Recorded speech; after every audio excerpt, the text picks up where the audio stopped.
everyone, this is the part 2 of my video on how to become a veterinarian in the United States. If you haven't watched part 1 already, I would recommend doing so before coming to this video as it may be a little bit confusing otherwise. Once you've graduated veterinary school, you're going to have the option to specialize. This is probably going to be a very difficult decision for you even if you planned on specializing from the start, because by this point you will have attended 8 years of college and 20 years of school in total. Now, I've considered being a vet since I was in kindergarten, but I never truly considered specializing because I was afraid that it would put me into debt. I want to assure everyone who's kind of having the same thought process, which I know is very common among people who want to become veterinarians, that it is not going to be as big of an issue as you think it is. So the first thing that I want to talk to you guys about is median wage salaries. Of course, money isn't everything, but when it comes to paying off your college debt, it definitely is something that you want to consider. Now, the average veterinarian in the United States is going to make about $119,000.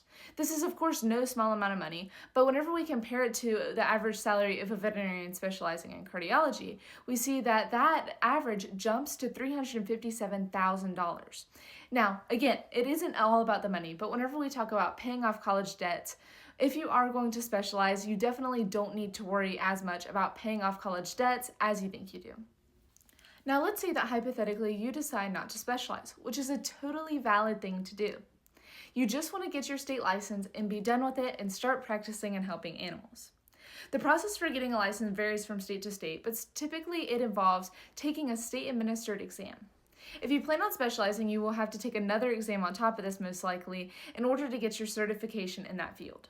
So what does specialization typically involve? Typically, whenever we look at specialization, we're going to be seeing a 1-year internship period followed by 2 or 3 years of residency. Residency is basically you spending time at a clinic and getting paid a smaller salary for it, but also ingraining yourself in the culture of a veterinary clinic so that you can better understand the procedures and the things that take place within it.